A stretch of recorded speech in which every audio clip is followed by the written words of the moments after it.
Hare Krishna. Teachings of Lord Chaitanya. இந்த செஷனுக்கு வந்திருக்கிற கிருஷ்ண பக்தர்கள் அனைவருக்கும் என்னுடைய பணிவான வணக்கங்களை தெரிவித்துக் கொள்கிறேன். பிரேயர் சொல்லி நம்ம இந்த செஷனை ஆரம்பிக்கலாம்.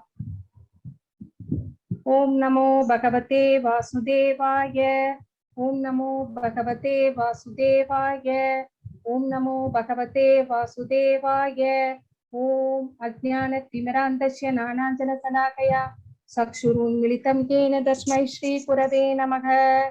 श्री चैतन्य मनोभीष्टं स्थापितं येन भूतले स्वयं रूप कदा माह्यं तदान्ति स्वपदान्तिकं वन्देहं श्रीगुरो श्रीयुतपदकमलं श्रीगुरून् वैष्णवांस श्रीरूपं साग्रजातं सकलरघुनाथान्वितं तं सजीवं सात्वैदं सावधूतं परिजनसहितं कृष्णचैतन्यदेवं श्रीराधा कृष्णपादान् सकलललिता श्रीविशाखान्वितांस हे कृष्ण करुणा सिन्धो दीनबन्धो जगत्पते गोपेश गोपिका कान्त राधा कान्त नमोस्तुते तप्त काञ्चन गौरांगी राधे वृन्दावनेश्वरी वृषभानुसुते देवी प्रणमामि हरिप्रिये वाञ्छाकल्पतरुभ्यश्च कृपा सिन्धुभ्यैव च पतितानां पावनेभ्यो वैष्णवेभ्यो नमो नमः. श्री कृष्ण चैतन्य प्रभु नित्यानंद श्री अद्वैत गदाधर श्रीवासादि गौरभक्तवृंदा. हरे कृष्णा कृष्ण कृष्ण हरे हरे, हरे राम राम राम हरे हरे, हरे कृष्णा कृष्ण कृष्ण हरे हरे, हरे राम राम राम हरे हरे, हरे कृष्णा कृष्ण कृष्ण हरे हरे, हरे राम राम राम हरे हरे. जय जय श्री चैतन्य जय नित्यानंद जय द्वैत चंद्र जय गौर भक्त वृंदा. जय जय श्री चैतन्य जय नित्यानंद जय द्वैत चंद्र जय गौर भक्त वृंदा.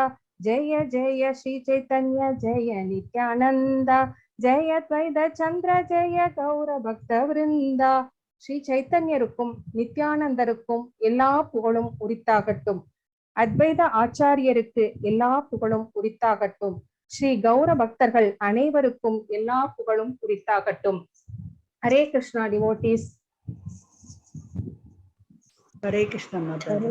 हरे कृष्ण माताजी. हरे कृष्ण माताजी.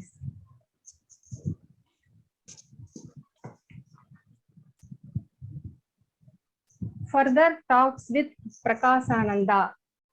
அந்த லாஸ்ட் செஷன்ல பிரகாசானந்தாவோட பகவான் ஸ்ரீ சைத்தன்ய மகாபிரபு பேசிக்கிட்டு இருந்ததை மாதாஜி எடுத்திருப்பாங்க. அதனுடைய கண்டினியூஷன் தான் நம்ம இப்ப பார்க்க போறோம். இதுல ஃபர்ஸ்ட் என்ன சொல்றாங்க அப்படின்னா, அதுக்கு முன்னாடி நான் ஒரு விஷயத்த ஷேர் பண்ணிக்க விரும்புறேன். ஸ்ரீல பிரபுபாதா எந்த சிச்சுவேஷன்ல எந்த கண்டிஷன்ல இந்த lord Chaitanya teachings of lord Chaitanya அப்படிங்கிற புக்கை பிரிண்ட் பண்ணி வெளியிட்டார் அப்படிங்கிறத நம்ம ஒரு நிமிஷம் தெரிஞ்சுக்கணும். அவர் இந்த புக்கை எழுதியாச்சு. எழுதினதுக்கு அப்புறமா இந்த புக்ஸை படிக்க கொடுக்குறாங்க. பிரிண்டிங் இன்னும் போகல. பிரிண்டிங் பண்றதுக்கு பண வசதி கிடையாது. அப்போ ஒரு மீட்டிங்ல வச்சு இத பத்தி பேசுறாரு. அப்போ ஒரு பக்தர் இந்த பிரிண்ட் பண்ணி வெளியிடுவதற்கு நான் பண உதவி செய்யறேன் அப்படின்னு சொல்றாரு. அப்போ அவர் பண உதவி செய்யறாரு. அந்த பணத்தை வாங்கி பிரிண்ட் பண்ணுங்க அப்படின்னு ஸ்ரீல பிரபுபாதா சொல்றாரு. பிரிண்டிங் வேலையெல்லாம் ஆரம்பிக்க போகிறது. அப்ப ஒரு பக்தர் ஸ்ரீல பிரபுபாதாவை அணுகிறாரு. இந்த பணம் கொடுத்தவர் என்ன பணத்தை உங்ககிட்ட கொடுத்தாருன்னு உங்களுக்கு தெரியுமா அப்படின்னு சொல்லிட்டு, அவருடைய ட்ரீட்மெண்ட்டுக்காக, அவர் ஒரு ஆர்மி பர்சன், அவர் ராணுவ வீரர், அவருக்கு ஒரு ஹெல்த் இஷ்யூ இருந்ததுனால அவருக்கு அந்த ட்ரீட்மெண்ட்டுக்காக அலாட் பண்ணின பணத்தை தான் இந்த பிரிண்டிங்க்கு கொடுத்துட்டு போறாரு.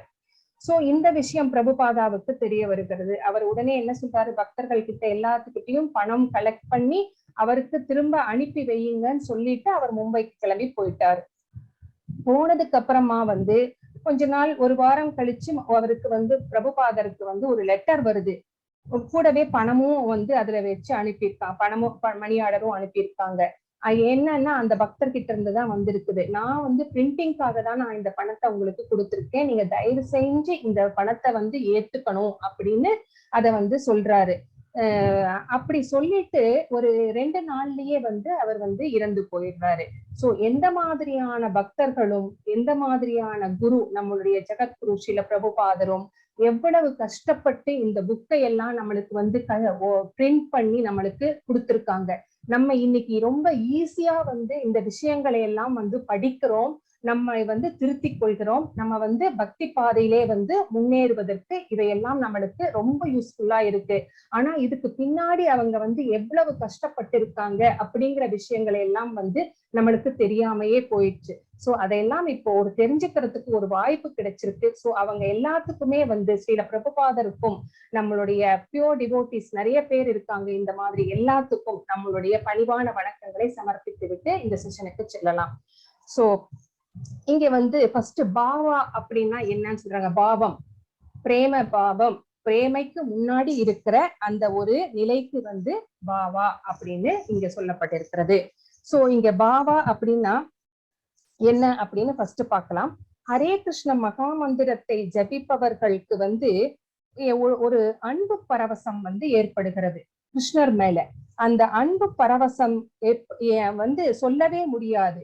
அது வந்து மகா மந்திரத்தின் ஒரு சுபாவம் அப்படின்னு இங்க சொல்லப்பட்டிருக்கிறது. இதுதான் வந்து பாவா அப்படின்னு சொல்லப்பட்டிருக்கிறது, பாவம் அப்படின்னு சொல்லப்பட்டிருக்கிறது. சோ மகா மந்திரத்தை ஜபிப்பவர்கள் வந்து ஃபர்ஸ்ட் வந்து ஜபிக்கும் போது ரொம்ப கஷ்டமா இருக்கும். அப்புறமா போக போக போக போக போக அதன் மேல வந்து ஒரு டேஸ்ட் வந்துரும், நம்மளுக்கு ஒரு ரசம் ஏற்படுகிறது. அப்புறம் நம்மளால வந்து ஜபிக்காம இருக்க முடியாது. ஜபிக்கலைன்னா அன்னைக்கு ஏதோ ஒண்ணு பண்ணாத மாதிரியே இருக்கும். அந்த மாதிரி நம்ம வந்து குளிக்காம ஸ்நானம் பண்ணாம நம்ம எதுவும் பண்ண மாட்டோம் இல்லைங்களா? அப்ப குளிக்காம இருக்க முடியுமா? நம்மளால முடியாது. சோ அந்த மாதிரிதான் நம்மளுக்கு இந்த 16 மாலை ரவுண்ட் பண்ணல, ஜபிக்கல அப்படின்னா நம்மளுக்கு வந்து ஏதோ ஒன்றை வந்து இழந்த மாதிரி நம்ம வந்து ஃபீல் பண்ணுவோம். சோ அந்த விஷயம்தான் வந்து பாவம் அப்படின்னு சொல்லப்படுகிறது. அந்த டேஸ்ட் ஏற்படுத்தி கொடுக்கிறது. அதுதான் வந்து மகா மந்திரத்தின் ஒரு சுபாவம் அப்படின்னு சொல்லப்படுகிறது. இப்போ நம்மளுக்கு அறம், பொருள், இன்பம், வீடு, இது நான்குமே வந்து வாழ்க்கையின் குறிக்கோள் அப்படின்னு சொல்லப்படுகிறது. ஆயினும் இன்னொரு குறிக்கோள், ஐந்தாவதா இன்னொரு குறிக்கோள் இருக்கிறது. அது என்ன அப்படின்னு கேட்டா கிருஷ்ணர் மீது பிரேமை. சோ இந்த கிருஷ்ணர் மீது பிரேமை நம்மளுக்கு வந்துவிட்டா நம்மளுக்கு மத்த 4 விஷயங்கள், அறம், பொருள், இன்பம், வீடு, இது எல்லாமே வந்து அற்பமாக தெரியுமாமா. ஒரு புல்லை போல அற்பமாக தெரியும். கிருஷ்ண பிரேமை தான் மிகவும் உயர்ந்ததாக நம்மளுக்கு தெரியும் அப்படின்னு இங்க வந்து சைத்தன்ய மகாபிரபு நம்மளுக்கு சொல்றார். சோ இங்க ஒரு ஸ்லோகம் வருகிறது. பஞ்சம புருஷார்த்த பிரேமானந்த மிருத சிந்து மோஷாதி ஆனந்த ஜார நகே ஏகபிந்து. இதுல புருஷார்த்த அப்படிங்கிற ஒரு வார்த்தை வந்திருக்கிறது. இதுக்கு என்ன அப்படின்னு அர்த்தம்னா வாழ்வின் இலக்கு, நம்ம வாழ்க்கையினுடைய கோல் என்ன அப்படிங்கிறது தான் வந்து இங்கே சொல்லப்பட்டிருக்கிறது. சோ பரவச நிலை உண்மையாக வளர்த்து கொண்ட ஒரு பக்தனுக்கு நம்ம சாண்ட் பண்ணி ஒரு பரவச நிலைக்கே நம்ம வந்து போறோம் அப்படின்னா அந்த பக்தனுக்கு அறம், பொருள், இன்பம், வீடு, இதனால கிடைக்கக்கூடிய இன்பம், அப்புறம் இந்த நம்ம சாண்ட் பண்ணி நமக்கு கிடைக்கக்கூடிய கிருஷ்ணருடைய பிரேமையினால கிடைக்கக்கூடிய ஒரு இன்பம், இத ரெண்டத்தையும் வந்து வச்சு பார்க்கும்போது இது வந்து நம்ம கிருஷ்ண பிரேமையினால கிடைக்கக்கூடிய இன்பம் வந்து கடலளவாக இருக்கிறது. மற்ற 4 விஷயங்கள் அறம், பொருள், இன்பம், வீடு, இந்த நாள கிடைக்கக்கூடிய இன்பம் வந்து ஒரு துளி நீர் போல இருக்கிறது அப்படின்னு இந்த ஸ்லோகம் அந்த புருஷார்த்த அப்படிங்கிற அந்த வாழ்க்கையின் இலக்கு அப்படிங்கிறதுக்கு இந்த மாதிரி ஒரு டெபினிஷனை வந்து மகாபிரபு வந்து நம்மளுக்கு கொடுக்கிறார். பிரேமையே கிருஷ்ணநாமத்தின் பலன். சோ பிரேம கிருஷ்ணநாமம் சொல்ல சொல்ல அந்த பாவநிலை பிரேம நிலையாக வளர்ந்துவிடும். ஒவ்வொருவருக்குமே வந்து கிருஷ்ணர் மேல பிரேமை இருக்கிறது. ஆனா நம்ம வந்து அதை வந்து மறந்துட்டோம். ஏன்னா பகவான் கிட்ட இருக்கிற ரிலேஷன்ஷிப்பை நம்ம இந்த பௌதீக உலகத்துக்கு வந்து சேர்ந்ததுனால மறந்து போயிருக்கிறோம். சோ இந்த யாரெல்லாம் அந்த கிருஷ்ண பிரேமையை அந்த நிலைமையை வந்து அடைகிறார்களோ அவர்கள் எல்லாமே அதிர்ஷ்டசாலிகள் அப்படின்னு மகாபிரபு வந்து நம்மளுக்கு சொல்கிறார். இந்த பிரேமையின் சுபாவம் என்ன அப்படின்னா, பிரேமை அப்படிங்கிறது நமக்கு ஒரு தூய பக்தருக்கு நிறைய தெய்வீக உணர்வுகளை அறிகுறிகளை வந்து ஏற்படுத்துகிறது. அவர்கள் என்ன செய்வார்கள் அப்படின்னா இந்த தெய்வீக அறிகுறிகள் வந்து என்னென்ன ஃபர்ஸ்ட் அப்படின்னு பார்த்துட்டோம் அப்படின்னா, ஒருவன் பிரேமையை வளர்ந்து அதுல வந்து முக்தி நிலையை அடையும் போது அவன் வந்து ஒரு இயல்பாகவே ஒரு பைத்தியக்காரனை போல இருப்பார். சில நேரங்களில் அழுவார், சில நேரங்களில் சிரிப்பார், சில நேரங்களில் பாடுவார், சில நேரங்களில் அங்கும் இங்கும் ஓடுவார். இதெல்லாம் யாரோட சிம்டம்ஸ் நம்மளுக்கு தெரியும். கண்டிப்பா ஒரு பைத்தியக்காரன் தான் செய்வான். சோ இந்த மாதிரிதான் ஒரு உண்மையான பக்தர், ஒரு தூய பக்தர் இருப்பார். இது தெய்வீக அறிகுறிகள், பிரேமையின் சுவாபத்தின் தெய்வீக அறிகுறிகள் அப்படின்னு மகாபிரபு நம்மளுக்கு சொல்றார். இந்த மாதிரி பிரேம நிலை அடையும் போது அது நம்மளுக்கு ஒரு பேராசையை ஏற்படுத்துகிறது. எந்த பேராசை? பகவானுடைய திருவடியை அடைய வேண்டும் என்பதில் பேராசையை நமக்கு வளர்த்து கொள்ள இந்த பிரேம பாவம் நம்மளுக்கு உதவி செய்கிறது அப்படின்னு சொல்றாங்க. அது மட்டும் கிடையாது, இந்த அறிகுறிகள் இன்னும் நிறைய சொல்றாரு மகாபிரபு. என்ன அப்படின்னு பார்த்தா, வியர்த்து போதல், நடுங்குதல், புலகாங்கிதம் அடைதல், கண்ணீர் விடுதல். சில சமயம் நினைச்சு கண்ணீர் விடுறது நம்மளே பார்த்திருப்போம் இல்லைங்களா? சோ நம்ம அந்த ராமபிரான் கைகேயி காட்டுக்கு போன்னு சொன்னோன்னே அவர் கிளம்பி போகும்போது ஊர் மக்கள் எல்லாமே, அந்த நாட்டு மக்கள் எல்லாமே போகாதே ராமபிரானை ஸ்ரீராமபிரானை போகாதேன்னு தடுத்துட்டு அவர் பின்னாடியே போறாங்க.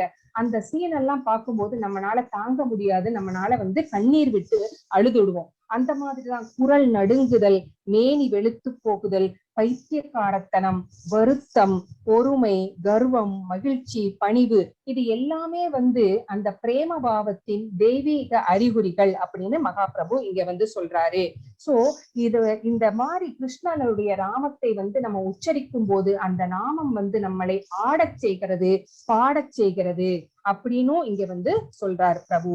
சோ ஸ்ரீல ஜீவ கோஸ்வாமி தன்னுடைய இந்த பிரேம நிலையை விளக்குகிறார்.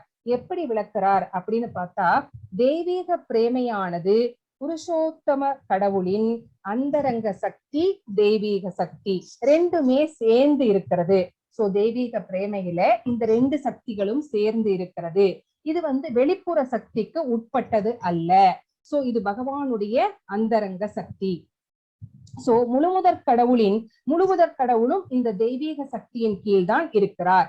சோ நம்ம இத்தகைய தெய்வீக சக்தியோட நம்ம தொடர்பு கொள்ளும் போதுதான் நமக்கு என்ன ஆகிறது? நம்முடைய இதயம் உருகுகிறது, இலகுகிறது, புலகாங்கிதம் அடைகிறோம், தெய்வீக அறிகுறிகள் எல்லாம் ஏற்படுகிறது அப்படின்னு தெய்வீக பிரேமையை பத்தி ஸ்ரீல ஜீவ கோஸ்வாமி சொல்லுகிறார். சோ இந்த அறிகுறிகள் ஏற்படும். சோ இந்த பரவசத்தில் ஆடக்கூடிய பக்தன், சில பேர் போலியாக நடிப்பார்கள். இந்த பரவச நிலையை எய்து விட்டதாக போலியாக நடிப்பார்கள். அதை எப்படி நம்ம கண்டுபிடிக்கிறது அப்படின்னா, அந்த பரவச நிலையெல்லாம் முடிந்து அவர்கள் நார்மலாக அழுது முடித்து சிரித்து ஆடி பாடி நார்மல் நிலைக்கு வந்ததுக்கு அப்புறமும் அவங்க இந்த பௌதீக வேலைகளிலே, பௌதீக நாட்டங்களிலே ஈடுபட மாட்டார்கள். இல்ல சும்மா இன்னைக்கு நம்ம எனக்கு ரொம்ப பரவச நிலை வந்துருச்சு அப்படின்னு ஆடி பாடி எல்லாம் பார்த்துட்டு சரி டைம் ஆயிடுச்சு IPL பார்க்க போலாம் அப்படின்னு ஒருத்தன் கிளம்புறான்னு வச்சுக்கோங்க. அப்ப முன்னாடி செய்த அந்த ஆட்டம் பாட்டம் எல்லாமே பொய் அப்படின்னு நம்மளுக்கு தெரிஞ்சிடும். சோ அவங்களுக்கு உண்மையான பிரேம நிலையை எய்தியவர்களுக்கு பௌதீக நாட்டம் என்பது இருக்காது. அவர்கள் அந்த பௌதீக நாட்டத்திலே ஈடுபட மாட்டார்கள். எப்பவுமே தெய்வீக பிரேமையிலேயே மூழ்கியவர்களாகவே இருப்பார்கள். இதுதான் தெய்வீக பிரேமையின் தன்மைகள் அப்படிங்கறத ஸ்ரீமத் பாகவதமும் கூட நம்மளுக்கு சொல்லுகிறது. இப்போ அவர் இந்த பிரேமை நிலையை நான் அடைந்து விட்டேன் அப்படின்னு மகாபிரபு அவருடைய குருவை போய்கிட்ட சொல்லும் போது அவர் என்ன சொல்றாரு?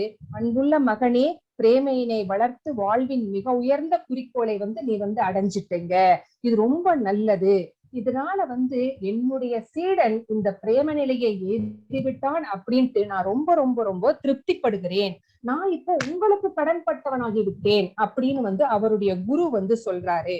எப்பவுமே ஒரு சீடன் நமக்கு ஒரு பணத்தை கொண்டு கொடுத்தா கூட, தெய்வீக காரியங்களுக்காக பணத்தை கொண்டு கொடுத்தா கூட ஒரு சீடன் கொடுக்கும்போது ஆன்மீக குரு அதனால மகிழ்ச்சி அடைவது இல்லை.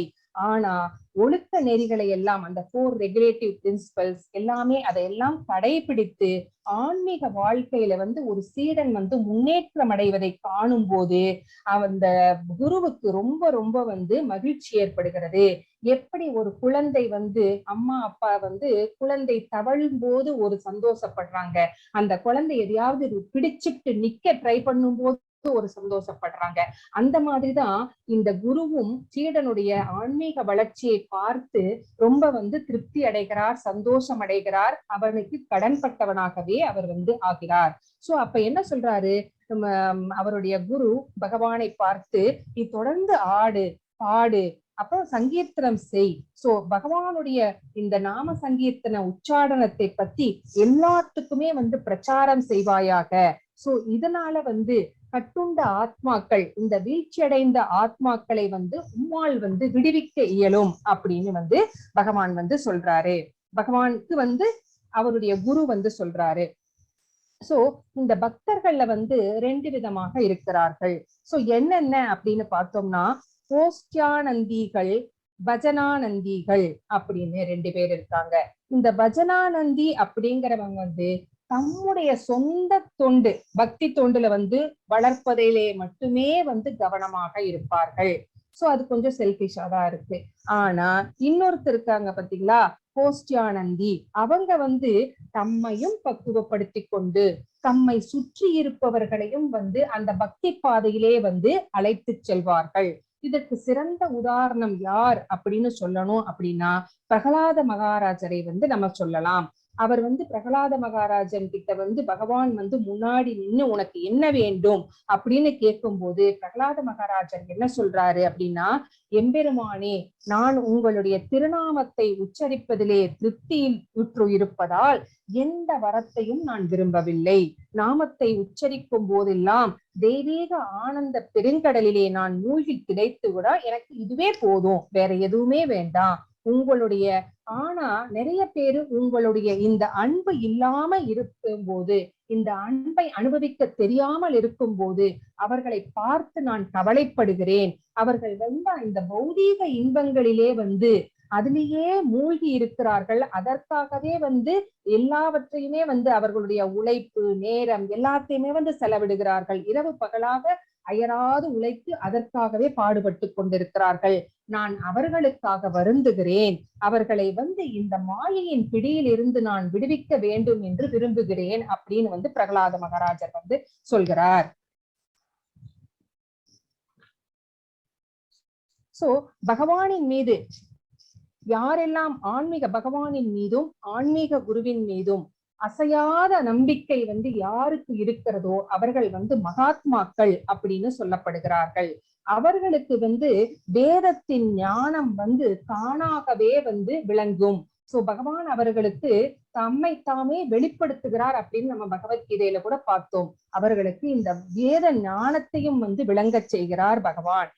இது வேத வாக்கு அப்படின்னு சொல்லப்படுகிறது. எனவே ஆன்மீக குருவின் வார்த்தைகளின் மீதும் புருஷோத்தம முழுமுதற் கடவுளின் மீதும் நம்பிக்கை கொள்வதுதான் வெற்றிக்கு ரகசியம். சோ நம்ம பக்தியில வெற்றி அடையணும் அப்படின்னா கூட இந்த 2 பேருக்கு மேலையும் நம்மளுக்கு அசையாத நம்பிக்கை இருக்க வேண்டும். சோ ஒரு நாள் கூட சைத்தன்ய மகாபிரபு தம்முடைய குருவின் கட்டளையை மீறியது இல்லை. அந்த சங்கீர்த்தன இயக்கத்தை பிரச்சாரம் செய்வதை அவர் நிறுத்தவும் இல்லை. அவருக்கு நிறைய எத்தனையோ விதங்கள்ல தடங்கல்கள் வந்தது. அவரை நிறைய பேர் கிரிட்டிசைஸ் பண்ணினாங்க. இந்த சங்கீர்த்தன இயக்கத்தை பத்தி நிறைய பேர் கிரிட்டிசைஸ் பண்ணினாலும் அவர் அதை பரப்புவதை ஒருபோதும் நிறுத்தியவே இல்லை. அதை கண்டுக்காம அவர் பாட்டுக்கு செய்துகிட்டேதான் இருந்தார். சோ சைத்தன்ய மகாபிரபு திருநாமத்தின் மீது எஜமானராவதற்கு அவர் முயலவில்லை. அந்த திருநாமத்தின் எஜமானராவதற்கு முயலவில்லை. அந்த திருநாமத்தின் சேவகர்களாக ஆவது எப்படி? ஏன்னா பகவானுடைய நாமமும் பகவானும் ஒன்று அப்படின்னு நம்மளுக்கு தெரியும். அப்ப பகவானின் நாமத்திற்கு சேவகனாக இருப்பது அப்படிங்கிறது பகவானுக்கு சேவகனாக இருப்பது. அதற்குதான் அவர் முயற்சி செய்தார். அதைதான் நமக்கு எல்லாமே அவர் கற்றுக் கொடுத்தார். அவர் என்ன சொல்றார் அப்படின்னா, எவ்வளவு சப்மிசிவா சொல்றார் பாருங்க சைத்தன்ய மகாபிரபு. நான் ஒரு பெரிய முட்டாள், எது சரி எது தவறு அப்படிங்கிறது எனக்கு தெரியாது. சோ வேதாந்த சூத்திரத்தின் உண்மை பொருளை அறிந்து கொள்ளவும் எனக்கு தெரியவில்லை. அதை படிக்கவும் பின்பற்றவும் நான் விரும்பவில்லை. மாறாக மாயாவாத கொள்கைகளில் பார்க்கும் போதெல்லாம் நான் அச்சமாக இருக்கிறது எனக்கு. சோ இதை பத்தி நான் அறிந்து கொள்ள எனக்கு இஷ்டம் இல்லை. ஆனால் பகவானின் திருநாமத்தை எளிமையாக உச்சரிப்பதால் இந்த ஜட உலக துன்பங்களிலிருந்து ஒருவன் விடுபடலாம். சோ அவருடைய தாமரை பாதங்களிலே சென்று சேர்வதற்கு இது ஒன்றே வழி. சோ அப்படின்னு இங்கே பகவான் நம்மளுக்கு சொல்கிறார். சோ சைத்தன்ய மகாபிரபு திருநாமத்தை உச்சரிப்பதால் நான் ஏறக்குறைய பைத்தியமே ஆகிவிட்டேன் அப்படின்னு இங்க சொல்றாரு. சோ இத நம்ம பாக்குறோம். அறம், பொருள், இன்பம், வீடு, இந்த 4 விஷயங்களை அடைவதற்காக நம்ம நிறைய முயற்சிகளை ஈடுபடுகிறோம். அதை விட்டுட்டு ஏதாவது ஒரு வழியில் கிருஷ்ணருடைய பிரேமையை வளர்த்து கொண்டால் அது ரொம்ப ரொம்ப சிறந்தது. அதுதான் வாழ்க்கையில் வெற்றி அடைவதற்கு நம்மளுக்கு துணை செய்யும் அப்படிங்கிறதையும் இங்க மகாபிரபு நம்மளுக்கு சொல்றாரு. பகவான் ஸ்ரீ சைத்தன்ய மகாபிரபுவின் இந்த மாதிரியான சொற்களை எல்லாம் கேட்டுக்கொண்டிருந்த அந்த மாயாவாதி சன்னியாசிகள் இப்ப தங்களுடைய அந்த எதிர்ப்பை காட்டும் நிலையிலிருந்து மாறி பகவான் கிட்ட இப்ப அன்பா பேச ஆரம்பிக்கிறார்கள். சோ சைத்தன்ய மகாபிரபு காலத்துல மட்டும்தான் இந்த சங்கீர்த்தன இயக்கத்திற்கு எதிர்ப்பு இருந்ததா அப்படின்னு பார்த்தா இல்ல. பிரகலாத மகாராஜர் காலத்துல கூட இந்த சங்கீர்த்தனை இதுக்கு எதிர்ப்பு இருந்தது. அவருடைய தந்தையான இரண்யகசிபுவே அதற்கு எதிர்ப்பாக இருந்தார் அப்படிங்கிறதையும் நம்ம பார்க்கிறோம்.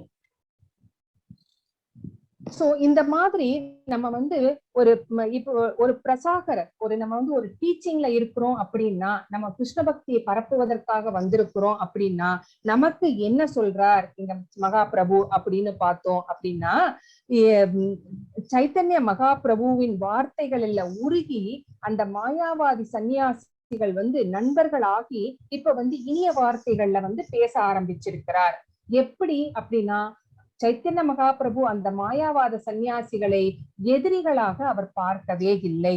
அவர்கள் எத்தனை கிரிட்டிசைஸ் பண்ணாலும் அவர் ஒரு வார்த்தை கூட எதிர்த்து பேசவே கிடையாது, பதில் சொல்லவே கிடையாது.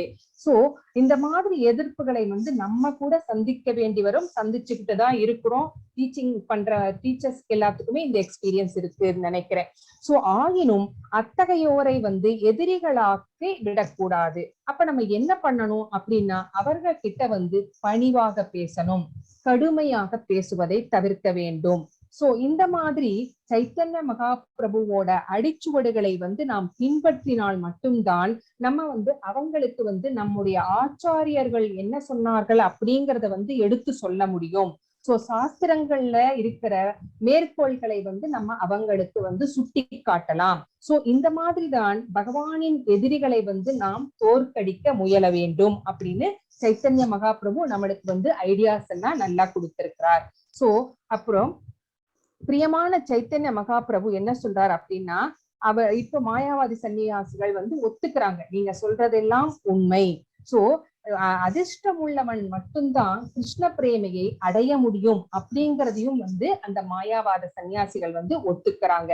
சோ கோடிக்கணக்கான ஜீவன்கள் இந்த இயற்கை சட்டங்கள், இந்த லா ஆஃப் நேச்சர்ல கட்டுண்டு கிடக்கிறோம். சோ ஒவ்வொருத்தருக்கும் ஒவ்வொரு உடல், நம்மளுக்கு மனித உடல், சில ஆத்மாக்களுக்கெல்லாம் நாய் உடல், இல்ல சில ஆத்மாக்கள் எல்லாம் மரங்களாக இருக்கின்றன. சோ இந்த மாதிரி நிறைய வெவ்வேறு உடல்கள்ல நம்ம திரிந்து கொண்டு இருக்கிறோம். சோ இவங்களுக்கு மத்தியில் யார் அதிர்ஷ்டசாலியோ அவர்களுக்கு மட்டுமே ஒரு ஆன்மீக குருவை அடைவதற்கும் கிருஷ்ண பக்தியை பெறுவதற்கும் நம்மளுக்கு பேரதிர்ஷ்டம் இருக்கிறது அப்படின்னு இங்க பகவான் சொல்றார். சோ இது தொடர்பாக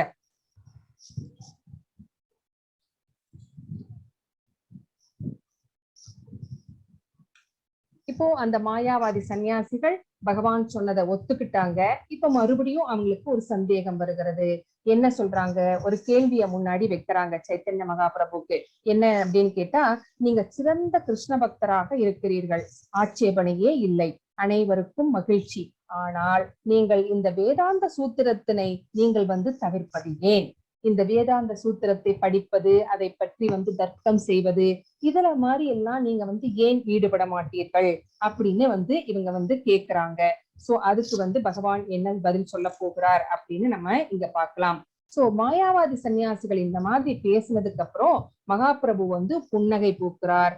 அன்புள்ள சான்றோர்களே, நீங்கள் தவறாக நினைக்காவிட்டால் நான் வேதாந்த தத்துவத்தை பற்றி சிலவற்றை பற்றி உங்ககிட்ட பேச விரும்புகிறேன் அப்படின்னு சொல்லிட்டு அவர் வந்து அத பத்தி அவர் வந்து சொல்ல ஆரம்பிக்கிறார். சோ வைஷ்ணவர்கள் வந்து என்னைக்குமே வேதாந்தத்தை வந்து புறக்கணிப்பது இல்லை. ஆனால் அவர்கள் என்ன பண்றாங்க அப்படின்னா, சாரீரக பாஷ்ய அந்த விளக்க உரையில் அவர்கள் வந்து சங்கராச்சாரியார் வந்து அருவத்தை மட்டுமே வந்து அவர் வந்து முன்னிறுத்தி பேசுவதை தான் வந்து அவர்கள் வந்து ஒத்துக்கொள்வது இல்லை. சோ அதை வந்து தெளிவுபடுத்தும் பொருட்டு பகவான் வந்து வேதாந்த தத்துவத்தை பற்றி பேச ஆரம்பிக்கிறார். சோ பரம்பொருளை வந்து பூரணமாக அறிவதற்கு வாசுதேவருக்கு நாம் வந்து தொண்டு செய்ய வேண்டும்.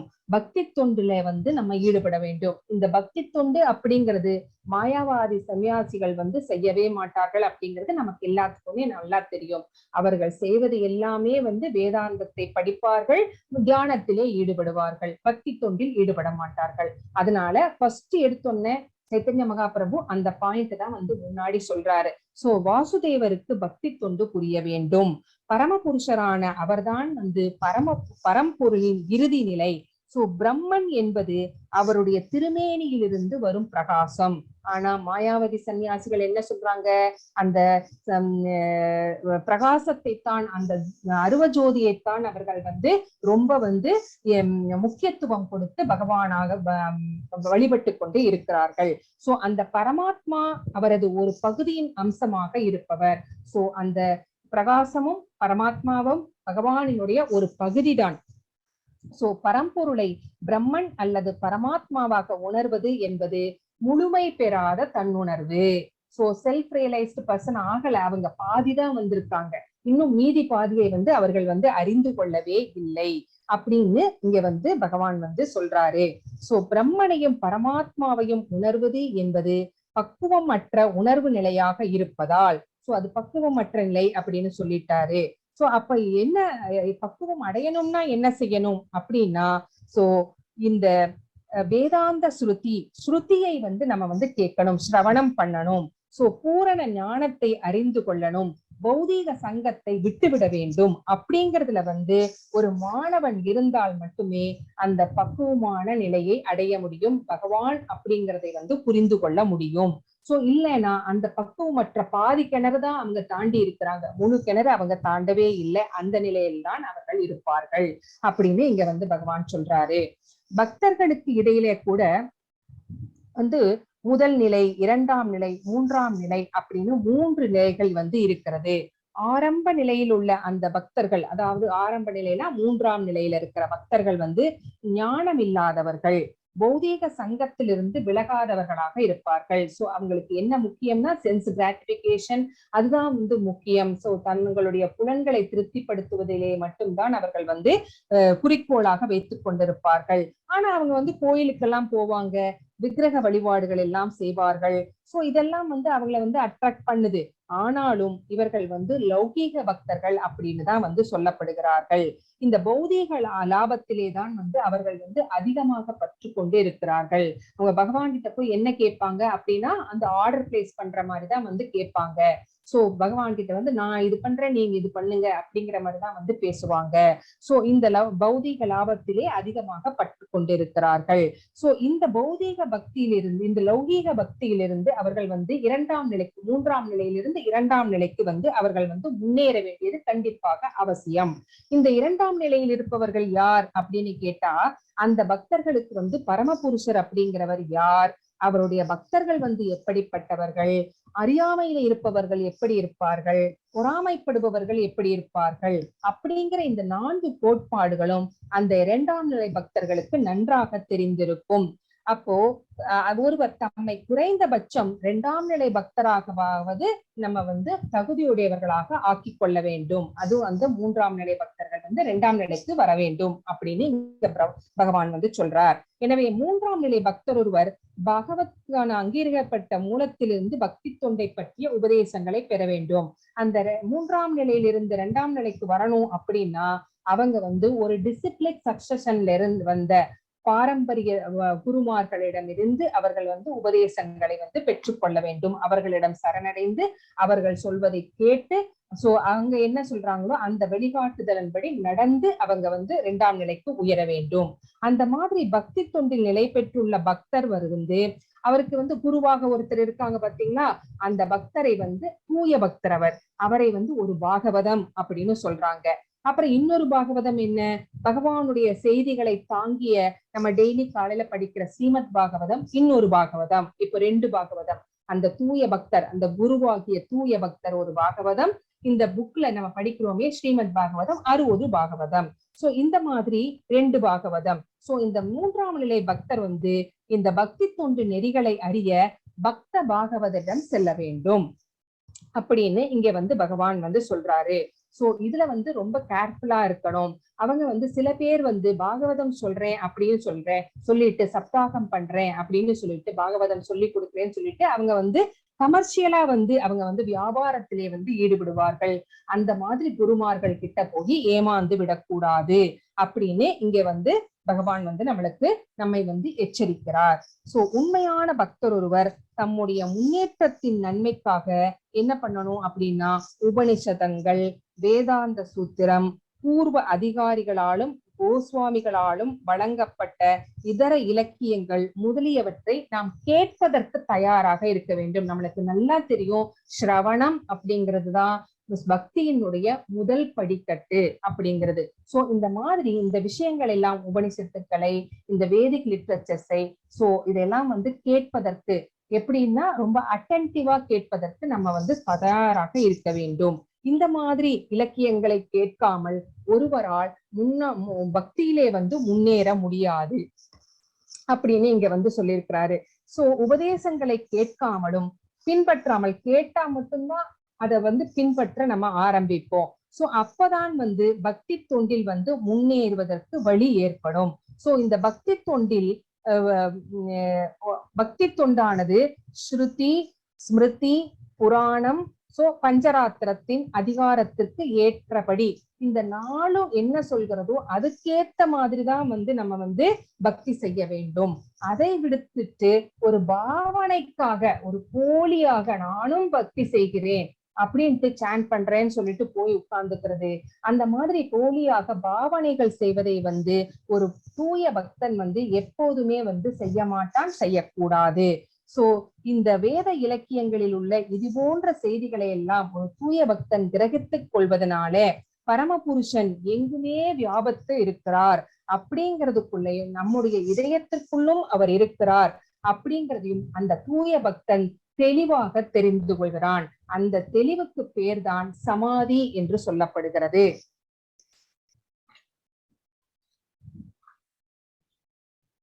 இந்த வேதாந்த சூத்திரம் வேத அறிவை புரிந்து கொள்வதற்கான வழிமுறைகளை சூத்திரங்களின் வடிவில் வழங்குகிறது. இந்த வேதாந்த சூத்திரத்தை பற்றி ஒருவன் தெரிந்து கொள்ள வேண்டும்னு பகவான் சொல்லியிருக்கிறாரு. அந்த வேதாந்த சூத்திரத்தை வந்து எப்படி கொடுத்திருக்காங்க அப்படின்னா அந்த வேத அறிவுதான் சூத்திரங்களாக, ஃபார்முலாஸாக கொடுத்திருக்கிறார்கள். நம்மளுக்கு எல்லாத்துக்குமே வந்து ரொம்ப பொறுமை இல்லை இந்த கலியுகத்துல. நம்மளுக்கு எல்லாமே ஷார்ட் அண்ட் ஸ்வீட்டா வேணும்னு நினைக்கிறோம், எப்படி 2 minutes நூடுல்ஸ் மாதிரி. சோ அந்த மாதிரி வேதாந்த அறிவை வந்து சூத்திரங்களாக, ஃபார்முலாஸாக வந்து கொடுத்திருக்கிறார்கள். சோ இது என்ன அப்படின்னா வேத அறிவின் சுருக்கம் அப்படின்னு சொல்லப்படுகிறது. சோ இந்த வேதாந்த சூத்திரம் மிக குறைந்த வார்த்தைகளால் வந்து சொல்லப்பட்டிருக்கிறது அப்படிங்கிறதையும் நம்ம வந்து புரிந்து கொள்ள வேண்டும். இந்த வேதாந்தர சூத்திரம் அப்படிங்கிறது வந்து இதுக்காகவே ஒரு டிக்ஷனரிய வந்து ஏற்படுத்தினார்கள். கோஷகாரர் இல்லைன்னா ஹேமச்சந்திரர் அப்படிங்கிறவர் வந்து என்ன பண்ணினார் அப்படின்னா ஒரு பெரிய டிக்ஷனரி, அது என்ன பண்றது சொல்றது அகராதின்னு சொல்றது, மாபெரும் அகராதி. அந்த அகராதியில வேதாந்தம் என்றால் என்ன அப்படின்னு இங்க சொல்றாரு. இப்ப வேதாந்தம் அப்படின்னா என்னன்னு நம்ம டெபினிஷன் தெரிஞ்சுக்க போறோம். வேதாந்தம் என்பது உபனிஷதங்கள் மற்றும் வேதங்களின் பிராமண பகுதியின் விளக்க உரையை குறிக்கிறது. வேதத்துல நிறைய பகுதிகள் இருக்கிறது. அந்த வேதத்துல பிராமணர்களுக்குன்னு தனியா ஒரு பகுதி இருக்கிறது. சோ அதுல உபனிஷதங்கள் இருக்கிறது. சோ இததான் வேதாந்தம் அப்படின்னு சொல்லப்பட்டிருக்கிறது அப்படின்னு யார் சொல்றாரு? ஹேமச்சந்திரர் சொல்றாரு. இன்னொருத்தர் என்ன சொல்றாரு? ஆப்தே அப்படிங்கிறவர் என்ன சொல்றாருங்கிறத பார்க்கலாம். அகராதியில் பிராமண பகுதி இருக்கிறது. அது என்ன சொல்கிறது அப்படின்னா, யாகங்கள்ல மந்திரங்களை எப்படி பிரயோகிக்க வேண்டும், சோ அந்த விதிகள் முறைகள் எல்லாம் டூஸ் அண்ட் டு நாட்ஸ் சொல்லப்பட்டிருக்கிறது அப்படிங்கறத இவர் சொல்றாரு. சோ இது எல்லாமே, இந்த தகவல்கள் எல்லாமே கொண்டதுதான் வேதாந்தம். அந்த பிராமண பகுதியானது வேதங்களின் மந்திர பகுதி அப்படின்னு அதுல இருந்து வேறுபட்டது அப்படின்னு இவர் சொல்றாரு. சோ அவர் என்ன சொல்றாருன்னா, பிராமண பகுதின்னு சொல்றதோட நிறுத்திக்கிட்டாரு. இந்த ஆப்தே என்ன சொல்றாரு? பிராமண பகுதி வேற, மந்திர பகுதி வேற அப்படின்னு ரெண்டா பிரிச்சு சொல்றாரு. சோ வேதங்களுடைய உபசேர்க்கை வேதாந்த சூத்திரம் அப்படின்னு சொல்லப்படுகிறது. சோ அப்படின்னு ஹேமச்சந்திரர் சொல்றாரு. அப்ப வேதம் வேத அப்படின்னா அறிவு அப்படின்னு பொருள், அந்த அப்படின்னா முடிவு அப்படின்னு பொருள். அப்போ வேற வேதமா சொல்லணும் அப்படின்னா வேதங்களின் இறுதி பொருளை முறையாக அறிந்து கொள்வதுதான் வேதாந்த அறிவு அப்படின்னு நம்ம இங்க தெரிஞ்சுக்கிறோம். சோ கற்றறிந்த சான்றோர்கள் அறிவை பெறுவதற்கு 3 மூலங்கள் இருக்கிறது அப்படின்னு சொல்றாங்க. 3 விதத்துல நம்ம அறிவை பெறலாம். என்னென்ன அப்படின்னு பார்த்தா, பிரஸ்தான திரய அப்படின்னு இந்த 3 விதங்கள் சொல்லப்படுகிறது. இந்த வேதாந்த வேத அறிவினை நியாயத்தின் அடிப்படையில், வலுவான தர்க்கத்தின் அடிப்படையில் வழங்குவதால் வேதாந்தம் அந்த மூலகங்களில் ஒன்றாகும். வேதாந்தம் இந்த வேத அறிவை எப்படி வழங்குகிறது அப்படின்னா, நியாய அடிப்படையில் வலுவான தர்க்கம். இப்ப தர்க்கம் பண்றாங்க இல்லைங்களா, விவாத மேடைகளிலே அப்ப பண்டிதர்கள் தர்க்கம் பண்ணி அதற்கு ஒரு முடிவை வழங்குவார்கள். சோ இந்த பகவத்கீதையிலும் கூட பிரம்ம சூத்திர பதைஸ் அப்படின்னு முறையான நியாயத்தையும் காரண காரியத்தையும் அடிப்படையாக கொண்ட வாதங்களின் மூலமாக பிரம்ம சூத்திரத்தில் வாழ்வின் இறுதி குறிக்கோள் சொல்லப்பட்டிருக்கிறது அப்படின்னு இங்க சொல்றாங்க. அந்த 3 விதமா அறிவை பெறுவதுன்னு சொன்ன பாத்தீங்களா, அது என்ன அப்படின்னு பார்த்தா, நியாய பிரஸ்தானா அப்படிங்கிறது ஃபர்ஸ்ட். சோ ஸ்ருதி பிரஸ்தானா அப்படிங்கிறது ரெண்டாவது, ஸ்மிருதி பிரஸ்தானா அப்படிங்கிறது மூன்றாவது, நியாய பிரஸ்தானா அப்படிங்கிறது வேதாந்த சூத்திரம். சோ உபனிஷதங்கள் அப்படிங்கிறது ஸ்ருதி பிரஸ்தானா.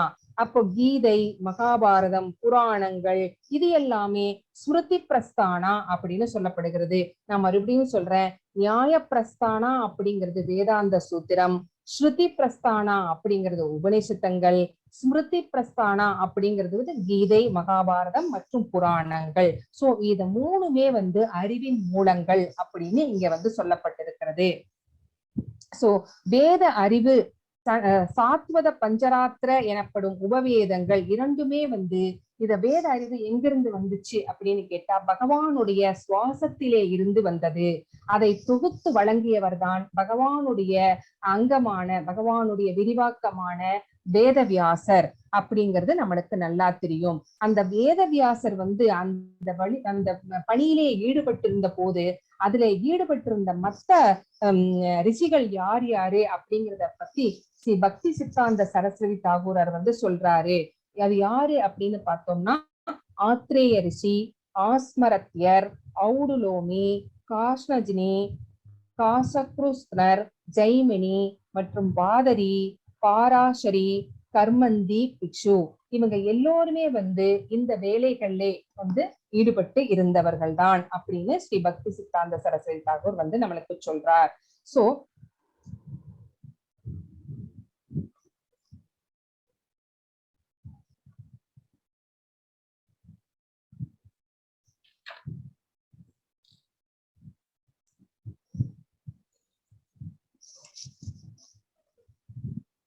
சோ சோ சக்தி வாய்ந்த இந்த நாராயணரின் அவதாரமான ஸ்ரீல வியாசதேவர் வந்து இந்த மாதிரி வேதாந்த சூத்திரத்தை வந்து தொகுக்கிறார். சோ அங்கீகாரமற்ற மற்ற விளக்க உரைகள் வந்து நிறைய ஏற்படுகிறது. சோ அதிலிருந்து வந்து இவர் தொகுத்த அந்த வேத சூத்திரத்தை பாதுகாக்கும் பொருட்டு அவர் என்ன பண்றார் அப்படின்னா தம்முடைய குருவான நாரத முனிவர்கிட்ட வந்து உபதேசம் கேட்கிறார். சோ அவர்தான் வந்து என்ன சொல்றார் அப்படின்னா ஸ்ரீமத் பாகவதத்தை வந்து தொகுத்து கொடுக்க சொல்கிறார். சோ ஸ்ரீமத் பாகவதம் மட்டுமின்றி வேதாந்த சூத்திரத்திற்கு முக்கிய வைஷ்ணவ ஆச்சாரியர்கள் அனைவருமே வந்து விளக்க உரைகளை வந்து இயற்றியிருக்கிறார்கள். சோ ஸ்ரீமத் பாகவதம் அது மட்டும் கிடையாது, வேதாந்த சூத்திரம் இது ரெண்டுக்குமே நிறைய வைஷ்ணவ ஆச்சாரியர்கள் வந்து விளக்க உரைகள் வந்து எழுதியிருக்கிறார்கள். ஒவ்வொன்றுமே வந்து பகவானுடைய தொண்டினை வந்து தெள்ளத் தெளிவாக விளக்குகின்றன. ஆனால் சங்கரருடைய உரையை பின்பற்றுபவர்கள் மட்டுமே பகவான் விஷ்ணுவிற்கான பக்தி தொண்டு பற்றிய குறிப்புகள் ஏதுமே இல்லாமல் வேதாந்த சூத்திரத்தினை அருவமான வழியில் விளக்குகிறார்கள். இது ஒண்ணுதான் சங்கரருடைய விளக்கத்திற்கும் நம்ம வைஷ்ணவர் ஆச்சாரியர்களுடைய விளக்கத்திற்கும் உள்ள முக்கியமான வித்தியாசம். அங்க வந்து வைஷ்ணவ ஆச்சாரியர்கள் வந்து எதுக்கு இம்பார்ட்டன்ஸ் கொடுத்திருக்காங்க அப்படின்னா பகவானுடைய பக்தி தொண்டுக்கு தான் இம்பார்ட்டன்ஸ் கொடுத்திருக்காங்க. ஆனா சங்கரருடைய வேதாந்த சூத்திரத்துல வந்து விஷ்ணுவினுடைய பக்தி தொண்டை பற்றி அவர் வந்து எதுவுமே விளக்கல. வெறுமே அது வந்து அருவமான வழி அருவஜோதியை அதை பற்றி மட்டுமே தான், அதுதான் வந்து கடைசி எல்லை அப்படிங்கிற மாதிரி வந்து விளக்கி இருக்கிறார்கள். சோ இந்த சாரீரக பாஷ்யம் அப்படிங்கிறது தான் சங்கரர் எழுதினது. சோ இதை வந்து மக்கள் வந்து ரொம்ப பாராட்டுகிறார்கள். ஆனால் பகவானின் பக்தி தொண்டினை விளக்காத விளக்க உரைகள் எதுவுமே வந்து அது மகாபிரபு வந்து அதுக்கு வந்து அங்கீகாரமே வந்து தரவில்லை அப்படிங்கறத வந்து நம்ம இங்க தெரிஞ்சுக்கணும்.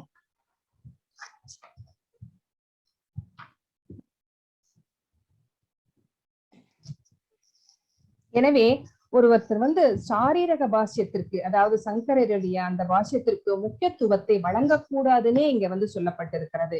சோ இந்த வேதாந்த தத்துவத்தை ஒருவர் புரிந்து கொள்ள வேண்டும் அப்படின்னா ஸ்ரீமத் பாகவதத்தை படிப்பது அவசியம். ஏன் அப்படின்னு கேட்டா அதுல ஃபர்ஸ்ட் ஆரம்பிக்கிறதே ஓம் நமோ பகவதே வாசுதேவாய ஜன்மாத் யஸ்ய அதோன்யாத் இதரதஸ்சார்த்தேஸ்வ அபிஜ்ஞ ஸ்வராட் எங்கும் பரவியிருக்கும் பரம முழு முதற் கடவுளும் வாசுதேவரின் மகனுமான பகவான் ஸ்ரீ கிருஷ்ணருக்கு நான் எனது வணக்கங்களை அர்ப்பணிக்கின்றேன். தெய்வீகமான உண்மையான அவர் மீது நான் தியானம் செய்கின்றேன். எல்லா காரணங்களுக்கும் மூல காரணமான அவரிடமிருந்தே எல்லா பிரபஞ்சங்களும் தோன்றுகின்றன. எல்லாம் அவரிலேயே வசிக்கின்றன. எல்லாம் அவராலேயே அளிக்கப்படுகின்றன.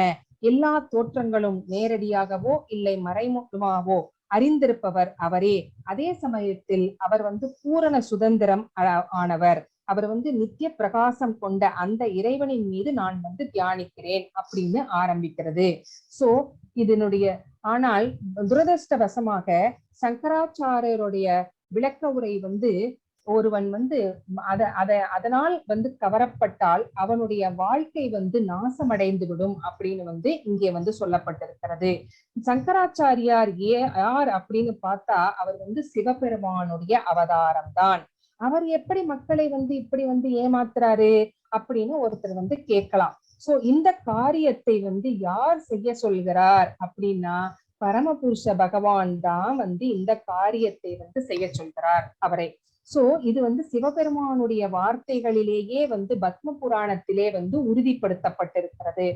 மாயாவாதம் அசத் சாஸ்திரம் பிரச்சன்னம் பௌத்தம் உச்யதே மயைவ கல்பிதம் தேவி கலௌ பிராமண ரூபினா பிரம்மணசாபரம் ரூபம் நிர்குணம் பஷ்யதே மயா சர்வஸ்வம் ஜகதோப்யச மோகானத்னம் கலவ்யுகே வேதாந்தே து மகாசாஸ்திரே மாயாவாதம் அவைதிகம் மயைவ வசிஷ்யதே தேவி ஜகதாம் நாச காரணாத். இதுக்கு என்ன அர்த்தம் அப்படின்னா சிவபெருமான் தன்னுடைய மனைவியான பார்வதி தேவியை பார்த்து சொல்றாங்க, மாயாவாத கொள்கை நன்மை பயப்பதல்ல, அதான் அசத் சாஸ்திரம் அப்படின்னு சொல்லப்படுகிறது.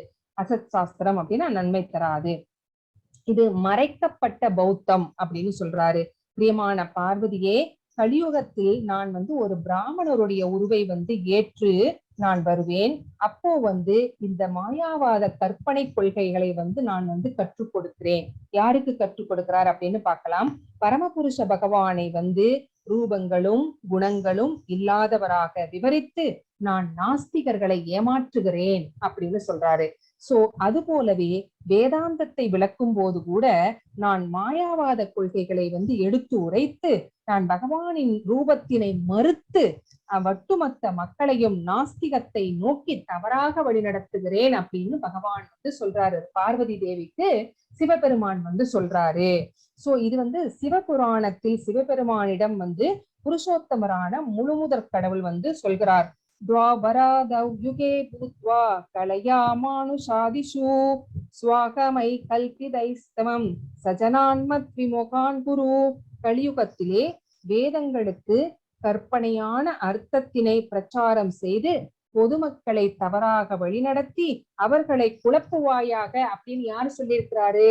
நம்மளுடைய மாயக்கண்ணன் தான் சொல்லியிருக்கிறாரு. சோ அதனாலேயே இந்த மாதிரி சிவபெருமான் அம்சமாகிய சங்கராச்சாரியார் இந்த மாதிரி மக்களை நாஸ்திகரை இந்த மாதிரி குழப்புகிறார் அப்படிங்கறதை நம்ம தெரிஞ்சுக்கிறோம். இது பத்ம புராணத்திலே கூட உறுதிப்படுத்தப்பட்டிருக்கிறது. இங்கேயும் மறுபடியும் சிவபெருமான் பார்வதியிடம் என்ன சொல்றார் அப்படின்னா, ஸ்ருணு தேவி பிரவஸ்யாமி தாமசானி யதா கிரமம் ஏஷாம் ஸ்ரவண மாத்ரேன ஆதித்யம் ஞானி நாமபி अपर्तां श्रुति वाक्याना तस्य श्लोक कर्षिदं कर्म स्वरूपत्याज्वत्मं अत्र च प्रभात्यते सर्व कर्म परिक्रंशान् नैष्कर्यं तत्र चोद्यते परात्म जीवयोर ऐक्यम मयात्र प्रतिपात्यते. இதுல அன்புள்ள தேவியே, மாயாவாத கொள்கையின் மூலமாக நான் அறியாமையினை எவ்வாறு பரப்பியுள்ளேன் அப்படிங்கறத நான் விளக்கமா சொல்றேன், நீ கேளு அப்படிங்கிறாரு. மாயாவாதத்தை கேட்டால் மட்டும் போதும், முன்னேறிய பண்டிதன் கூட விழுந்து விடுவான் அப்படிங்கிறாரு. இது நிச்சயமான மக்களுக்கு ஒரு அமங்கலமான செய்தி. இந்த வேதங்களின் உண்மையான பொருளை நான் தவறாக எடுத்து கூறுகிறேன். சோ கர்மத்திலிருந்து விடுவதை பெறுவதற்கு எல்லா செயல்களையும் துறந்து விட வேண்டும் அப்படின்னு நான் சொல்றேன். சோ இந்த மாயாவாத கொள்கையில ஜீவாத்மாவும் பரமாத்மாவும் ஒன்றே அப்படின்னு சொல்றாங்க இல்லைங்களா? அத்வைதம் அப்படின்னா ஒன்று அப்படின்னு சொல்றாங்க. சோ இதுதான் ஸ்ரீ சைத்தன்ய மகாபிரபுவினாலும் அவர்களை பின்பற்றுவதனாலும் இந்த மாயாவாதம் கண்டிக்கப்படுகிறது.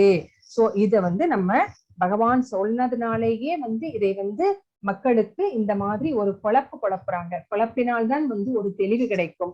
சோ இதை ஏற்படுத்தினவர் பகவான் தான் அப்படிங்கிறது நம்ம இப்ப தெரிஞ்சுக்கிட்டோம்.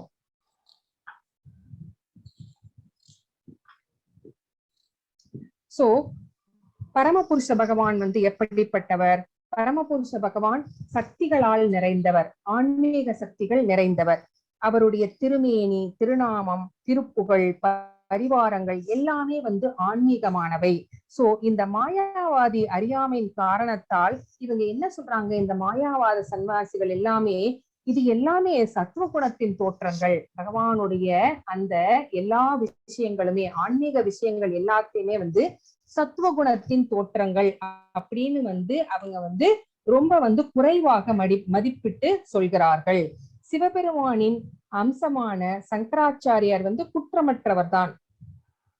அவர் பகவானின் கட்டளைகளை நிறைவேற்றக்கூடிய சேவகர் தான். ஆனால் அவர் மாயாவாத கொள்கைகள் பின்பற்றுபவர்கள் நாசமடைகிறார்கள். அவர்களுடைய ஆன்மீக அறிவை முன்னேற்றமே இல்லாமல் தடுத்து விடுகிறது இந்த மாயாவாத கொள்கை அப்படின்னு இங்க பகவான் சொல்றாரு. கைவி மாயா எனப்படும் கிருஷ்ண கைவி மாயா அப்படிங்கிறது பகவானுடைய கிருஷ்ணருடைய மாயா சக்தி. இந்த மாயா சக்தி என்ன பெறுகிறது அப்படின்னா அந்த மாயாவாதிகளுடைய அறிவை நீக்கி விடுகிறது. ஆசூரம் பாவம் ஆஸ்ரிதா அப்படின்னு நம்ம பகவத்கீதையில படிச்சிருக்கிறோம். சோ இது பகவானுடைய இருப்பை ஏற்க மறுப்பவர்களை குறிக்கிறது இந்த சொல். சோ பகவானுடைய இருப்பை பகவானுக்கு ரூபமே இல்லைன்னு சொல்றாங்க. அப்ப பகவானுடைய இருப்பை அவர்கள் ஏற்றுக்கொள்ள மறுக்கிறார்கள். சோ இந்த மாதிரி ஏற்றுக்கொள்ளாத மாயாவாதிகளை ரெண்டு பிரிவாக பிரிக்கலாம். வாரணாசியை சேர்ந்த அருவவாத சங்கரர்கள் மற்றும் சாரநாத்தை சார்ந்த பௌத்தர்கள். இரண்டு குழுவினருமே என்ன பண்றாங்க அப்படின்னா, நாஸ்திக சத்துவங்கள்னால கிருஷ்ணர் அவர்களுடைய அறிவை விளக்கி விடுகிறார். அவர்களுக்கு உண்மை என்ன அப்படிங்கிறதே விளங்காத மாதிரி அந்த தைவி மாயா அப்படிங்கிற பகவானுடைய சக்தி அவர்களுடைய அறிவை விளக்கி வைத்து விடுகிறது. சோ ஆத்மா கடவுள் என்று இரண்டையுமே பௌத்தர்கள் மறுக்கிறார்கள். சங்கரரை பின்பற்றுவோர் கடவுளை வெளிப்படையாக மறுக்காமல் அவரை உருவமற்றவர், நிராகாரா அப்படின்னு மறுக்கிறார்கள். சோ இவங்க ரெண்டு பேருமே அறிவிலும் புத்தியிலும் பக்குவமற்றவர்கள், தூய்மையற்றவர்கள் அப்படின்னு இங்க பகவான் இவர்களை சொல்றாரு. இந்த மாயாவாதி சன்னியாசிகளை முதல்ல அருவத்திலே அவர்கள் தங்களுடைய நோக்கத்தை ஈடுபடுத்துகிறார்கள். அருவத்தை அடைவது மட்டுமே தங்களுடைய வாழ்க்கையின் நோக்கம் அப்படின்னு அவங்க அஷ்டாங்க யோகம் செய்கிறார்கள். என்னென்னமோ செய்யறாங்க. என்னென்ன யோகம் இருக்கிறதோ அத்தனையும் செய்கிறார்கள், பக்தி யோகத்தை தவிர, பக்தி தொண்டை தவிர. அப்போ அந்த ஸ்டார்டிங்ல அவங்களை ஒரு நல்ல சான்றோர்களாகத்தான் மதிக்கிறோம். ஆனா அவங்களால அருவஜோதி ஒரு ஆத்மாவினுடைய இயல்பு என்ன அப்படின்னா, எப்பவுமே செயல்பட்டு கொண்டே இருப்பது. அப்போ ஒரு செயல்படாமல் அருவஜோதியிலே ஐக்கியமாக்கி விட்டால் அங்க சும்மா இருக்கணும். சும்மா இருன்னு சொன்னா யாருனால இருக்க முடியும்? ஒரு நிமிஷம் கூட இருக்க முடியாது. சோ நம்ம சும்மா இருந்தா கூட நம்ம மனசு எதையாவது திங்க் பண்ணிட்டு இருக்கோம். சோ அந்த மாதிரி சும்மா இருப்பது அப்படிங்கிறது நம்மளால முடியாத காரியம். சோ சும்மா இருக்க முடியாதனால இவங்க எல்லாருமே என்ன பண்ணுகிறார்கள் அப்படின்னா, வீழ்ச்சி அடைந்து விடுகிறார்கள். சோ மறுபடியும் பௌதீக செயல்களிலே ஈடுபடுகிறார்கள் அப்படின்னு ஸ்ரீமத் பாகவதம் 10.2.32 நம்மளுக்கு சொல்கிறது. ஆன்மீக வாழ்க்கையிலே தவங்களையும் விரதங்களையும் மாயாவாதிகள் உண்மையிலேயே மிக உறுதியுடன் தான் பின்பற்றுகிறார்கள். ஆனா அவர்கள் பிரம்மனின் தலத்திற்கு, அருவ பிரம்மனின் தலத்திற்கு ஏற்றம் பெறுகிறார்கள். இந்த விரதங்கள் எல்லாமே செஞ்சு ஏற்றம் பெறுகிறார்கள். ஆனா அவர்கள் எதை புறக்கணிக்கிறார்கள் அப்படின்னா, பகவானுடைய பாத கமலங்களை அடைவதை புறக்கணிக்கிறார்கள். பாதி கணத்திலேயே திரும்பி வந்துடுறாங்க. சோ அதனால அடுத்த ஸ்டேஜுக்கு அவங்க போகல. சோ அதனால அவர்கள் மறுபடியும் பௌதீகத்திலே வீழ்ச்சி அடைந்து வருகிறார்கள் அப்படின்னு இங்க பகவான் சொல்றார்.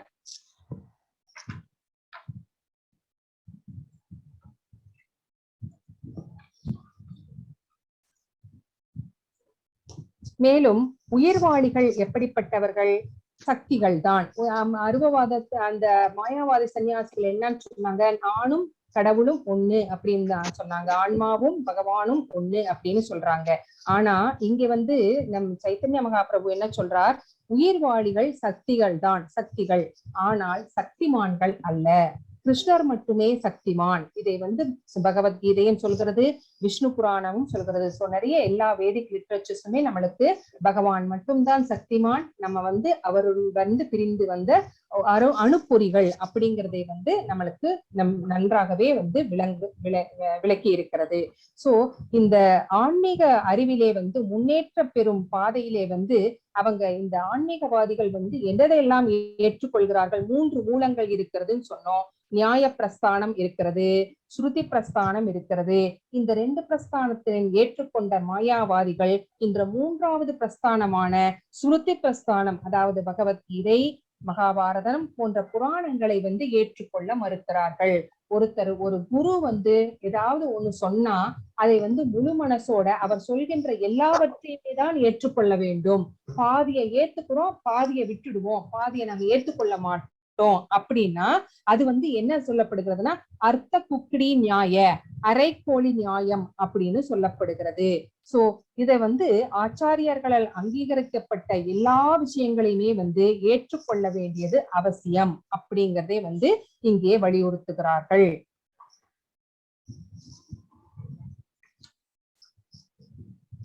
இந்த வேதாந்த சூத்திரத்திலே மறைமுகமாக அதை வந்து கிரகித்துக் கொள்வது அப்படிங்கிறதுக்கு பதிலாக சாஸ்திரங்கள் என்ன சொல்கிறதோ அதை அப்படியே ஏற்றுக்கொள்ள வேண்டும். அதுதான் வந்து பகவத்கீதையின் நூலை வழங்கும் போது கூட அதுக்கு உண்மை உருவில் ஏன் பேர் வந்தது அப்படின்னா, மூலத்தை எந்த மாற்றமும் இல்லாமலே அப்படியே வழங்கினதுனால்தான் ஸ்ரீல பிரபுபாதர் வந்து உண்மை உருவில் அப்படிங்கிறத வந்து அந்த ஹெட்டிங்கா வந்து வச்சாரு. சோ வியாசதேவர் வந்து ஜன்மாத் யஸ்யதா அப்படிங்கிற அந்த முதல் ஸ்லோகத்துல வந்து ஸ்ரீமத் பாகவதம் வந்து தொடங்குகிறது. சோ அதுல நான் பகவான் ஸ்ரீ கிருஷ்ணரின் மீது தியானம் செய்கிறேன். அவரே பரமசத்தியம், அவரே எல்லா காரணங்களுக்கும் ஆதி காரணம், அவரிடமிருந்தே எல்லா பிரபஞ்சங்களும் தோன்றின. இது நம்ம ஏற்கனவே பார்த்துட்டோம்.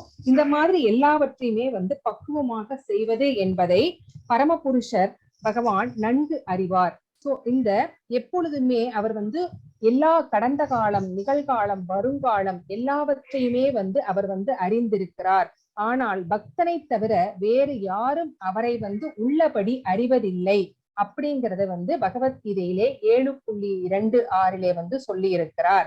சோ ஆனால் பரம்பொருளை புரிந்து கொள்ள தேவையற்ற கற்பனையிலே வந்து இந்த மாயாவாதிகள் தங்களுடைய நேரத்தை வந்து செலவிடுகிறார்கள், விரயமாக்குகிறார்கள் அப்படின்னு இங்க வந்து பகவான் நம்மளுக்கு சொல்றார்.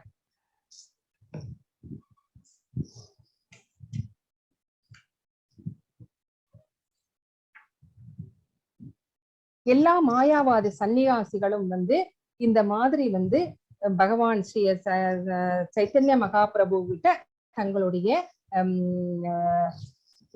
சந்தேகங்களை எல்லாம் கேட்கிறார்கள். இந்த மாதிரி அவரும் வந்து எல்லாத்துக்குமே வந்து விளக்கம் சொல்கிறார். அப்படி விளக்கம் சொல்லும் போது அவங்க என்ன சொல்றாங்க, நீங்க வந்து நாங்கள் என்னென்ன அர்த்தங்கள் வைத்து கொண்டிருந்தோமோ அதையெல்லாம் வந்து முறியடித்து நீங்கள் வந்து எங்களுக்கு வந்து சூத்திரங்களின் பொருளை வந்து மிக விளக்கமாக தெளிவாக வந்து வழங்கி இருக்கிறீர்கள் அப்படின்னு வந்து இங்க சொல்றாங்க. சோ இத வந்து ஒத்துக்கிறாங்க. மாயாவாதி சன்னியாசிகள் மறுபடியும் வந்து தொடர்கிறார்கள். சூத்திரங்களை வந்து அதனுடைய நேரடி பொருள் டைரக்டா என்ன மீனிங் அப்படிங்கறத வந்து நீங்க வந்து விளக்கி சொல்லி இருக்கிறீர்கள். சோ இத வந்து விளக்கி சொல்லுங்க அப்படின்னு வந்து மறுபடியும் கேட்கிறாங்க. அப்ப மறுபடியும் பகவான் வந்து பெரியவற்றில் பெரிதான பிரம்மன் புருஷோத்தமன் முழுமுதற் கடவுள், அவர் வந்து 6 ஐஸ்வர்யங்கள் நிரம்பியவர், அவரே பூரண இறுதி உண்மை அப்படிங்கிறதையும் விளக்குகிறார். புருஷோத்தமரான முழுமுதற் கடவுள் தம்முடைய சுரூபத்தில் தெய்வீக ஐஸ்வர்யங்களை கொண்டுள்ளார். அவர் வந்து இந்த ஜட உலக கலகங்கள் எதுவுமே வந்து அவரை பாதிக்காது அப்படிங்கிறதையும் வந்து இங்க வந்து சொல்றார்.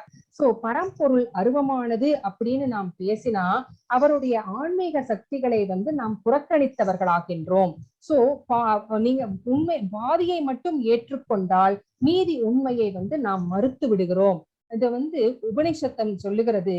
ஓம் பூர்ணமத பூர்ணமிதம் பூர்ணாத் பூர்ணமுதச்யதே பூர்ணஸ்ய பூர்ணமாதாய பூர்ணம் ஏவாவசிஷ்யதே. சோ இந்த ஸ்லோகம் என்ன சொல்கிறது அப்படின்னா, அவர் வந்து செல்வம், வளம், புகழ், அழகு, அறிவு, துறவு இது எல்லாமே பூர்ணமாக பெற்றவர். அவர் வந்து தன்னிகரற்றவர். பிரம்மன் என்றால் பெரியது என்று பொருள். ஆனால் பரமபுருஷ பகவான் பெரியதை காட்டிலும் பெரியவர். அவர் ஒரே ஒரு நிமிஷம்.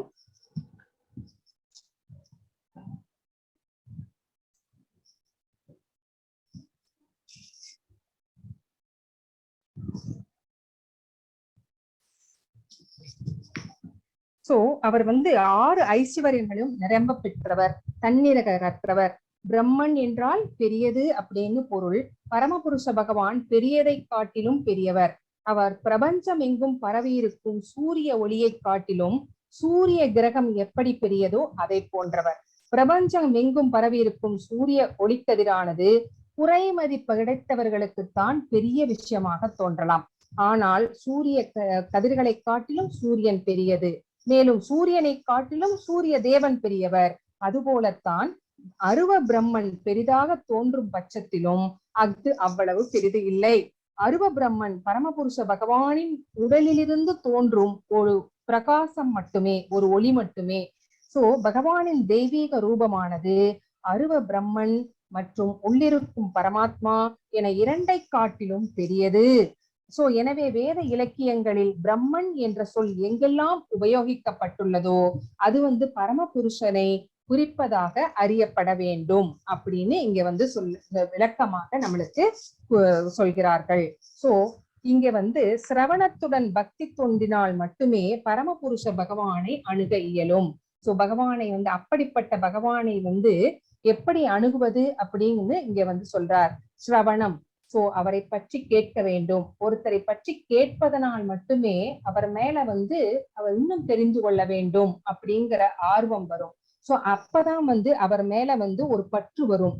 சோ அதை வளர்த்து கொள்வதனாலேயே பக்தி வரும். சோ இதுதான் சிரவணம் அப்படிங்கறதா முதல் ஸ்டெப்பு. சோ அப்பதான் அவரை அணுகுவதற்கு இதுவே சிரவணம் தான் முதல் படி அப்படின்னு இங்க பகவான் சொல்றாரு.